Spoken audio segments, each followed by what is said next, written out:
Manipuri Wari Pambi Channelna tabiriba pumnamakpu amuhana taram noksari ngasiso mayamgi ngayhak pothananaba anauba pungawari masa ohum khaktang mathang miyamda pathoksari pungawari ahanba oina miyamda lanthoksagadoriba pungawari asigi maming masana thakpa langda masana thuzaba Burma laibaki pungawari ni Thaina mamangaida ningthau panba laibak amada dobi amaga sapu saba nupa amaga leirami makhoi ani yamna luna tinazaba marupni masa masagi mathauda mapukning lupchaba ani ado laigi nongdamdagi dobi adudi nongmagi adum nungai khalaklammi aduga sapu saba dudi nungai khalakpagi mahutta asum waraklammi Haudo aduda sapu saba nupado yamna pelamde aduga magi marup dobi ado karam haina manghan takhan gadage haina khanba horakhibadagi ahing phauba tumba yakiramde nongma ningthauna samu tongduna laikol yengba lakpa tanja ama yengduna lambida leptuna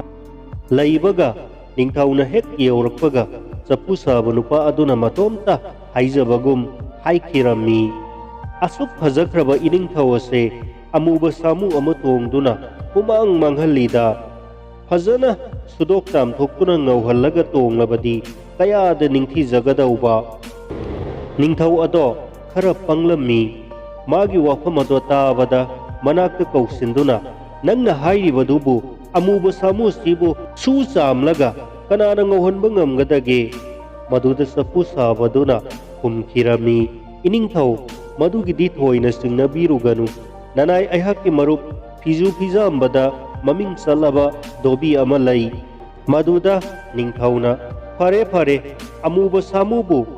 suraga ngahonba ngamba dobi ama lai hairabanina mabu kaukhattuna suhalage hairamlaga satpirami aduga sapu saba nupa adusu magi ningba thungle soidana dobi ado langda thurani haina Wakal nungai na mayumda hankirami matam khara lairaga nongma dobi ado ningthauna konungda kaukhalami maduda dobi ado yamna hangoina karibu hairkadage khanduna kina konung karaklami mabu hek ubada ningthauna hairai nang aigi samu ase su samduna numit tareni gi manungda ngauhanduna purakadabani wafam ado tabada nupa ado swai launa lawai luton ka kirami mana ngaihak tuminna khanjai mase pumna makase soidana magi marup sapu sabagi khujil thorang oiramgani haina mana humdaduna tumina laiba ubada ningthauna sauna nang ngamlaroi hairibra nangna karigumba ngamdaba tarabadi angang olhangani khangu maduda dobi aduna yamna inglaba khonjelna haikirami Iningthau nanai aihakna karigumba amakhak khanjaramliba ningthauna kari khallibano haina hanglakpada dobi aduna iningthau tingdrabadi ngau haiba yadabanina samu tingnanaba asauba laipakki kudeng amatang kadaida phangadage khanjaramlibani maduda ningthauna nang karimata waruganu sapu saba nupado lairidana mabu sahange Kudakta ningthauna manai thaduna sapu sabado konungda purahan khirami mana hek thunglabaga ningthauna nang samu tingba yaba asauba laipakki khudeng ama yamna yangna huna sagadabani ngasigidi nayumda hallo haiduna halan khirami ningthaugi yathang matung ina mabuk sengdaba sapu saba nupa aduna laipakki khudeng saragasu Samuna hekta khatpada hekta makkai kirami sarakai tauduna saba sungam ngamlamde ningthaugi sibagi sairak soidana phanglagani haibagi wakhal lainana mibu manghanna basiluba sapu saba nupado mi si sanu haina masana thakpa langda masana thujaduna ningthaugi akanba sairak phangduna sikhirami aduga masagi mathauda mapukning lupsaba Migi nongmata su phatanaba khandaba thamoi sengjaba dobi adudi ꯍꯥꯟꯅꯒꯨꯝꯅ ꯅꯨꯡꯉꯥꯏꯅ ꯑꯗꯨꯝ ꯄꯥꯟꯗꯨꯅ ꯂꯩꯍꯧꯈꯤ꯫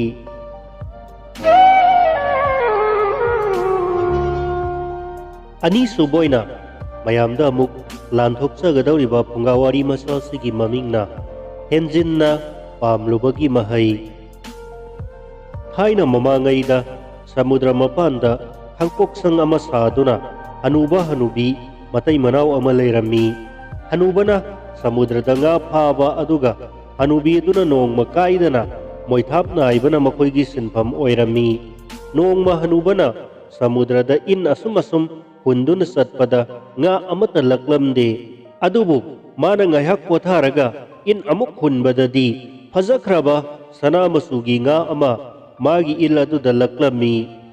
ꯏꯟ ꯑꯗꯣ ꯇꯞꯅ ꯇꯞꯅ ꯆꯤꯡꯈꯠꯄꯗ ꯉꯥ ꯑꯗꯨꯅ "ꯑꯩꯕꯨ ꯊꯥꯗꯣꯛꯄꯤꯌꯨ, ꯅꯪꯅ ꯍꯦꯛ ꯃꯇꯤꯛ ꯆꯥꯔꯦ ꯈꯟꯗꯨꯅ ꯍꯥꯏꯕ ꯈꯨꯗꯤꯡꯃꯛ ꯄꯤꯒꯦ" ꯍꯥꯏꯔꯛꯄꯗꯨꯗ ꯍꯅꯨꯕꯗꯣ ꯉꯥꯅ ꯃꯤꯗꯧꯅ ꯋꯥ ꯉꯥꯡꯕ ꯇꯥꯕꯗ ꯌꯥꯝꯅ ꯉꯛꯈꯤꯔꯝꯃꯤ꯫ ꯑꯗꯨꯒ ꯉꯥꯗꯣ ꯈꯨꯗꯛꯇ ꯏꯁꯤꯡꯗ ꯊꯥꯗꯣꯛꯄꯤꯈꯤꯔꯝꯃꯤ꯫ ꯍꯅꯨꯕꯅ ꯊꯧꯗꯣꯛ ꯑꯗꯨꯒꯤ ꯃꯔꯝꯗ ꯑꯁꯨꯝ ꯈꯟꯖꯥꯟꯅꯗꯨꯅ ꯃꯌꯨꯝꯗ ꯍꯟꯈ꯭ꯔꯒ ꯍꯅꯨꯕꯤꯗ ꯋꯥꯐꯝ ꯑꯗꯣ ꯇꯝꯂꯨꯕꯗ ꯍꯅꯨꯕꯤꯅ ꯁꯥꯎꯅ ꯂꯥꯎꯔꯛꯈꯤꯔꯝꯃꯤ꯫ "ꯅꯪꯕꯨ ꯑꯗꯨꯛ ꯌꯥꯝꯅ ꯄꯪꯕ꯭ꯔꯣ? ꯍꯧꯖꯤꯛꯃꯛ ꯉꯥ ꯑꯗꯨꯒꯤ ꯃꯅꯥꯛꯇ ꯆꯠꯇꯨꯅ ꯑꯩꯒꯤ ꯎꯒꯤ ꯈꯨꯗꯦꯡ ꯑꯗꯣ ꯀꯥꯏꯈ꯭ꯔꯦ, ꯃꯗꯨꯒꯤ ꯃꯍꯨꯠꯇ ꯑꯍꯟꯕ ꯑꯃ ꯄꯤꯌꯨ ꯍꯥꯏꯖꯔꯨꯆꯣ, ꯆꯠꯂꯣ" ꯍꯥꯏꯔꯛꯈꯤꯔꯝꯃꯤ꯫ ꯃꯇꯝ ꯑꯌꯥꯝꯕꯗ ꯍꯅꯨꯕꯗ ꯎꯁꯤꯠ ꯊꯑꯣꯏꯗꯅ ꯉꯥꯡꯕꯤ ꯁꯛꯄꯤꯗꯨꯅ ꯍꯅꯨꯕꯗꯣ ꯍꯅꯨꯕꯤꯕꯨ ꯌꯥꯝꯅ ꯀꯤꯅ ꯆꯠꯂꯝꯃꯤ꯫ ꯍꯅꯨꯕꯤꯒꯤ ꯋꯥꯉꯥꯡ ꯇꯥꯕꯗ ꯍꯅꯨꯕꯗꯣ ꯄꯥꯝꯕꯩ ꯂꯩꯇ꯭ꯔꯕ ꯃꯤ ꯑꯃꯒꯨꯝ ꯑꯃꯨꯛ ꯉꯥ ꯑꯗꯨꯒꯤ ꯃꯅꯥꯛꯇ ꯆꯠꯈꯤꯔꯝꯃꯤ꯫ ꯃꯥꯅ ꯉꯥ ꯊꯥꯗꯣꯛꯈꯤꯕ ꯃꯐꯝ ꯑꯗꯨꯗ লেꯞꯂꯒ "ꯍꯦ ꯁꯅꯥ ꯃꯆꯨꯒꯤ ꯉꯥ, ꯅꯪ ꯑꯃꯨꯛꯇꯪ ꯑꯩꯒꯤ ꯏꯅꯥꯛꯇ ꯂꯥꯛꯑꯣ" ꯍꯥꯏꯕꯗ ꯈꯨꯗꯛꯇ ꯏꯁꯤꯡ ꯃꯅꯨꯡꯗꯒꯤ ꯉꯥ ꯑꯗꯨꯅ ꯐꯥꯎꯒꯠꯂꯛꯂꯒ "ꯀꯔꯤꯒꯤꯅꯣ ꯑꯍꯜ ꯑꯩꯕꯨ ꯀꯧꯔꯤꯕꯗꯤ? ꯅꯪ ꯀꯔꯤ ꯄꯥꯝꯃꯤ ꯍꯥꯏꯌꯨ" ꯍꯥꯏꯗꯨꯅ ꯍꯪꯂꯛꯄꯗ ꯑꯍꯜ ꯑꯗꯨꯅ "ꯅꯉꯣꯟꯗꯒꯤ ꯀꯔꯤꯁꯨ ꯄꯨꯗꯗꯨꯅ ꯆꯠꯄꯗꯨꯗ ꯍꯅꯨꯕꯤꯅ ꯌꯥꯝꯅ ꯁꯥꯎꯔꯦ, ꯃꯔꯝ ꯑꯗꯨꯅ ꯑꯩꯈꯣꯏꯒꯤ ꯀꯥꯏꯈ꯭ꯔꯕ ꯎꯒꯤ ꯈꯨꯗꯦꯡ ꯑꯗꯨꯒꯤ ꯃꯍꯨꯠꯇ ꯑꯍꯟꯕ ꯑꯃ ꯄꯤꯌꯨ" ꯍꯥꯏꯔꯤ꯫ ꯍꯅꯨꯕꯒꯤ ꯋꯥꯗꯣ ꯇꯥꯕꯗ ꯉꯥ ꯑꯗꯨꯅ "ꯑꯗꯨꯒꯤ ꯑꯣꯏꯔꯕꯗꯤ ꯐꯔꯦ ꯐꯔꯦ, ꯅꯪ ꯅꯌꯨꯝꯗ ꯍꯜꯂꯣ, ꯁꯣꯏꯗꯅ ꯍꯅꯨꯕꯤꯒꯤ ꯃꯅꯥꯛꯇ ꯂꯩꯔꯝꯂꯒꯅꯤ" ꯍꯥꯏꯔꯝꯂꯒ ꯉꯥꯗꯣ ꯏꯁꯤꯡꯗ ꯂꯨꯞꯈꯤꯔꯝꯃꯤ꯫ ꯍꯅꯨꯕꯅ ꯅꯤꯡꯖꯤꯡ ꯃꯥꯡꯖꯤꯡ ꯇꯧꯗꯨꯅ ꯃꯌꯨꯝꯗ ꯍꯜꯂꯛꯄꯗ ꯍꯅꯨꯕꯤꯒꯤ ꯃꯅꯥꯛꯇ ꯑꯍꯟꯕ ꯎꯒꯤ ꯈꯨꯗꯦꯡ ꯑꯃ ꯂꯩꯔꯝꯕ ꯎꯕꯗ ꯍꯅꯨꯕꯗꯣ ꯌꯥꯝꯅ ꯉꯛꯈꯤꯔꯝꯃꯤ꯫ ꯃꯥꯅ ꯄꯣꯂꯤ ꯃꯣꯟꯗꯥ ꯈꯔ ꯅꯨꯡꯉꯥꯏꯅ ꯍꯅꯨꯕꯤꯒꯤ ꯃꯅꯥꯛꯇ ꯆꯪꯕꯗ ꯍꯅꯨꯕꯤꯅ ꯈꯪꯂꯥꯎ ꯂꯥꯎꯔꯛꯇꯨꯅ "ꯅꯪꯕꯨ ꯀꯔꯤ ꯃꯤꯅꯣ ꯑꯗꯨꯛ ꯌꯥꯝꯅ ꯄꯪꯂꯤꯕꯗꯨꯕꯣ? ꯈꯨꯗꯦꯡꯒꯤ ꯃꯍꯨꯠꯇ ꯌꯨꯝ ꯐꯖꯕ ꯑꯃ ꯄꯤꯌꯨ ꯍꯥꯏꯕ ꯌꯥꯗ꯭ꯔꯣ?" ꯍꯅꯨꯕꯤꯒꯤ ꯋꯥꯉꯥꯡ ꯋꯥꯇꯥ ꯑꯗꯨꯗ ꯀꯤꯕꯣꯏ ꯄꯦꯟꯗꯕꯣꯏ ꯇꯧꯗꯨꯅ ꯑꯃꯨꯛ ꯉꯥ ꯑꯗꯨꯒꯤ ꯃꯅꯥꯛꯇ ꯆꯠꯈꯤꯔꯝꯃꯤ꯫ ꯃꯥꯅ ꯉꯥ ꯑꯗꯨꯕꯨ ꯀꯧꯕꯒ ꯍꯅꯨꯕꯤ ꯑꯗꯨꯅ "ꯐꯖꯕ ꯌꯨꯝ ꯑꯃ ꯄꯤꯌꯨ ꯍꯥꯏꯔꯤ" ꯍꯥꯏꯔꯨꯕꯗ ꯉꯥ ꯑꯗꯨꯅ "ꯆꯠꯂꯣ ꯆꯠꯂꯣ, ꯍꯅꯨꯕꯤ ꯑꯗꯣ ꯐꯖꯈ꯭ꯔꯕ ꯌꯨꯝ ꯑꯃꯒꯤ ꯃꯅꯨꯡꯗ ꯐꯝꯗꯨꯅ ꯂꯩꯔꯝꯂꯒꯅꯤ, ꯌꯦꯡꯉꯨꯆꯣ" ꯍꯥꯏꯅ ꯍꯅꯨꯕꯗꯣ ꯆꯠꯍꯟꯈꯤꯔꯝꯃꯤ꯫ ꯍꯅꯨꯕꯅ ꯃꯈꯣꯏꯒꯤ ꯂꯩꯐꯝ ꯑꯗꯣ ꯌꯧꯕꯗ ꯍꯥꯟꯅꯒꯤ ꯈꯥꯡꯄꯣꯛꯁꯪ ꯑꯗꯨꯒꯤ ꯃꯍꯨꯠꯇ ꯐꯖꯈ꯭ꯔꯕ ꯌꯨꯝ ꯑꯃ ꯂꯩꯕ ꯎꯔꯦ꯫ ꯌꯨꯝ ꯑꯗꯨꯒꯤ ꯃꯅꯨꯡꯗ ꯍꯅꯨꯕꯤꯅ ꯐꯝꯗꯨꯅ ꯃꯣꯏꯊꯥꯞ ꯅꯥꯏꯗꯨꯅ ꯂꯩꯔꯤꯕꯗꯣ ꯎꯕꯗ ꯍꯔꯥꯎ ꯍꯔꯥꯎꯅ ꯃꯅꯥꯛꯇ ꯆꯪꯗꯨꯅ ꯂꯦꯞꯂꯨꯕꯗ ꯍꯅꯨꯕꯤꯅ ꯆꯤꯛꯀꯗꯧꯕꯒꯤ ꯃꯇꯧꯒꯨꯝ ꯉꯔꯪ ꯉꯔꯪ ꯉꯪꯗꯨꯅ ꯍꯅꯨꯕꯗ ꯑꯣꯟꯁꯤꯜꯂꯒ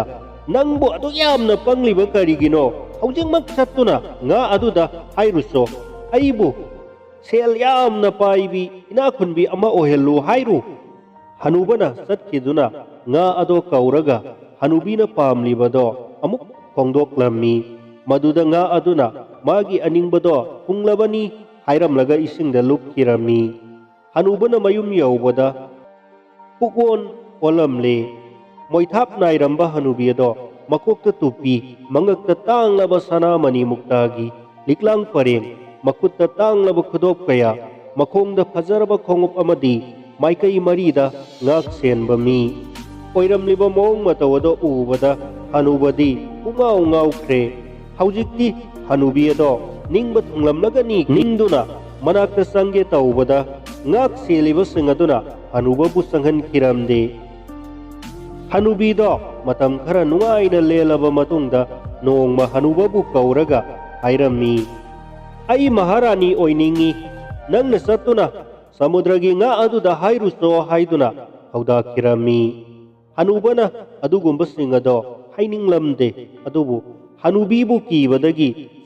saningda satkiduna nga adugi manak yaukirami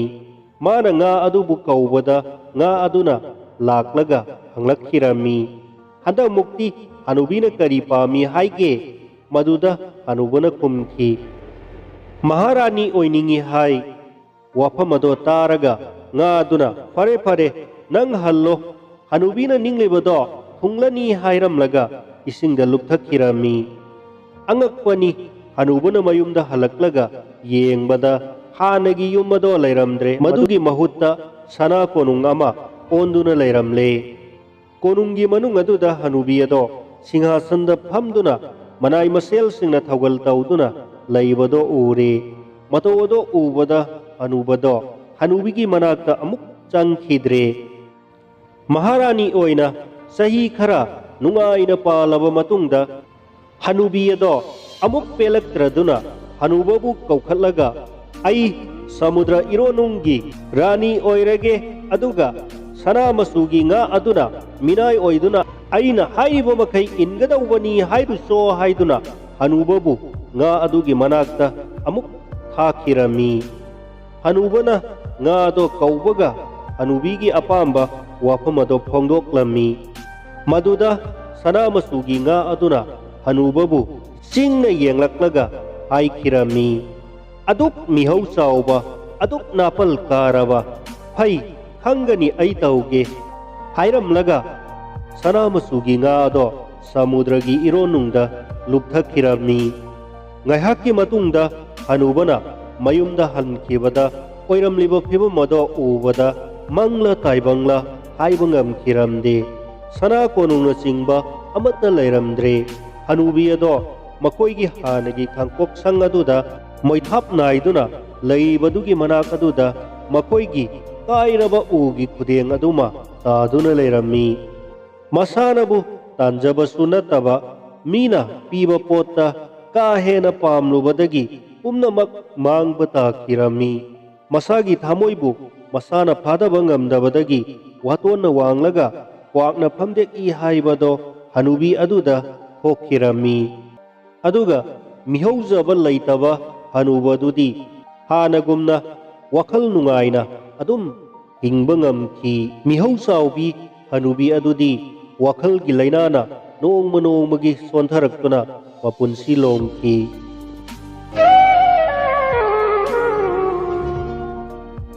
hauzik aroiba oina tentakpa phungawari masa amadanga miyamda khudol tamjaramge phungawari masa sigi mamingna mihaurubada dasa taba thaina mamangaida sudhir kauba ningthau ama lairami mahak ningthau ama oibagi matik magun chap chana lairami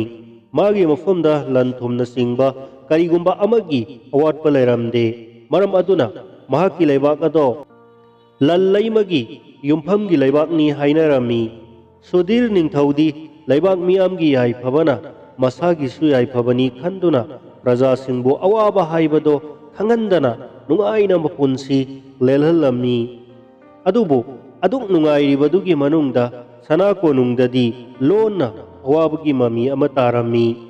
ningthaugi maharani edo yamna sahi nauna magi phajarabi sakpamado mangkirami magi masak nongmagi thijalakpa duda ma yamna mi pairami ningthauna kari hairakani amadi atombi ama pusilakadra haibagini aduk yamna nungaina leliba punsi aduda magi phajabado phaduna thamba ngamdabagi awabana kuplingai tanja aduda kadaidagino khanghaudana masak mathau phajakhrabi laisabi ama sana konungda laklaga maharaniga unarami maharani maithongda awabagi mami taribado ubada laisabi aduna hangbada maharanina magi masak thijilakpagi wafamado phongdoklami laisabi aduna wafamado taraga mana hairiba bidyado hairubada maharani ado yamna haraurami makoyani lonna yanaduna laisabi dugi sakamado maharani da aduga maharani gi masagaduna laisabi aduda makoi ani gi masak singdo onthokna baduda ani mak yamna haraurami amana matam sangna setpa sabada maning thungdana nungaiba masak khangdana lelakaba punsi aduga amana kaimata awaba khangdana lelagasu magi masaktuna nongmata laitahandaba punsi animak mana ningba wakhal thungle khanaduna asengba maharani ado masak matau phajakhrabi laisabi adugi sakam lauduna konungdagi thoktuna chatkirami aduga laisabi aduna maharani saduna konungda laihaukhirami matam khara lairaga asengba maharani ado laifam chafam khangdaba makai angaubigum laibado yamna hainarakrabaduda magi hanagi maharani gi punsi ado mihauраktuna nongma konungda halakkirami adubu thong changbasing aduna ningthaugi yathangni masak khangdaba mi amata konungda changba yade haiduna changhandana halankirami maharani ado tawpham lakpham khangdana kaptuna tapna chatlaga konungromda hanna yengduna ningamdaba kaya mathamoide ihauраktuna matomta haijakirami miyoibagi phajabadi sakna nalamdre gyan laiba amoi sengba amadi lamchat phajabana oiramle sakku kaidaunungda chamduna chaba yaramdare hairamlaga asum chatkhibadagi asengba maharani ado miyamna amuk hanna uba phangkiramde mihaurubada dasatai haibado mangonda thokirami aduga maharani saduna lairibi nupi adudi seningba set saningba sa tauduna nungaina pankirami